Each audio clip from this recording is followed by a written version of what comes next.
Amis tireurs, bonjour, je reviens vers vous aujourd'hui avec un essai de cartouche comme je vous l'avais dit la dernière fois.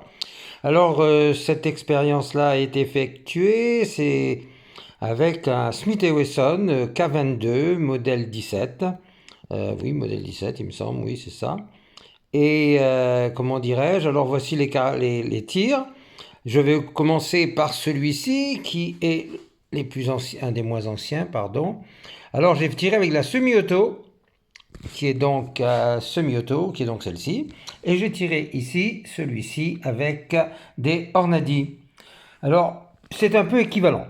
Hein, j'ai tiré à 25 mètres, à bras francs. Je trouve que c'était...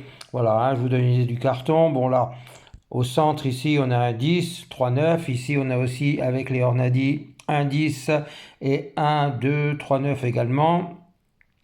Donc voilà, je trouve que c'était équivalent. La seule difficulté qu'il y a eu, c'était comment dirais-je, le centrage, parce que bon, il y avait un temps qui n'était pas terrible, hein. Mais enfin bon, il n'y a pas d'excuse, c'est pas le temps, c'est le tireur. Je suis pas non plus un grand tireur. Ensuite, j'ai fait un deuxième tir. Alors celui-ci, c'était au mois de janvier. Oui, au mois de janvier. Et celui-ci, c'était un petit peu après. Non, ça c'était le 5 janvier. Et celui-ci était avant. J'ai marqué une date, mais c'est pas la bonne. Et ici, donc, c'était le 6 janvier. Alors c'est du tac. J'ai tiré avec les tacs ici. Hein, ceux-ci, là. On les connaît. Bon, le tir, bon, combien de points j'avais fait? J'avais marqué mes points, ouais, 78 sur 100. Vous voyez, j'ai fait 10 tirs, donc 78 sur 100. Bon, si je reviens en arrière ici, avec les Hornady, ici, on avait fait 82 sur 100. Et avec les semi-automatiques, 84 sur 100. Vous voyez, ça se tient. C'est pas extraordinaire, mais enfin bon, on fait ce qu'on peut avec ce qu'on a. Et ici, donc, qu'est-ce que je voulais dire? Donc, je passe ici maintenant à l'Aguila. Tiré à l'Aguila, là c'est pareil, 82 également sur 100. Vous voyez, voilà, le tir il est là. Bon, c'est toujours plus ou moins équivalent. On reste dans une période de 84 à 78. Bon. Après, bon, j'ai fait beaucoup mieux avec ce revolver qui est un super revolver. Hein, j'avoue qu'il est beaucoup plus précis. Et pour du 22, c'est un vieux machin qui date des années 76.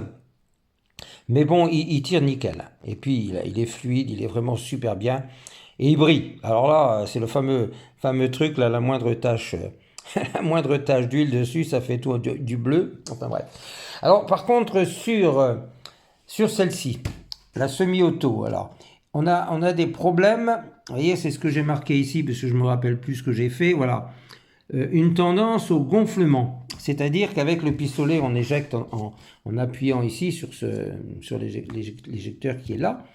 Et il gonfle. Elle gonfle ces cartouches et elles sont très difficiles à éjecter. Par contre, les Hornady n'ont posé aucun problème pour celle-là. Ceux-ci, ma foi, les Aguila ont tendance à être durs aussi à éjecter. Et les TAC aussi. Voilà, celle-ci aussi. Mais enfin, c'est éjectable quand même. Mais les plus faciles, ce sont celles-là. Donc bon, je conseille rien à personne. Le mieux, c'est de voir par vous-même. Si vous avez un revolver, ben vous essayez. Mais autrement, dans les semi-auto, elles passent toutes. Hein. Toutes sont passées dans mon semi-auto, dans mon Browning. Il n'y a pas de souci. Voilà, bon, j'ai été assez rapide comme présentation. Ça vous donne une idée de ce qu'on peut faire avec un revolver de cette qualité-là. Bon, là, c'est un 6 coups, hein. Il n'y a pas de souci avec, il marche très bien. Voilà, je vous remercie de cette écoute. Je continuerai à en faire quelques exercices avec ça et en espérant être un peu meilleur au tir. Je vous remercie à tous, vous souhaite une bonne journée, une excellente semaine et vous dis à bientôt. Salut!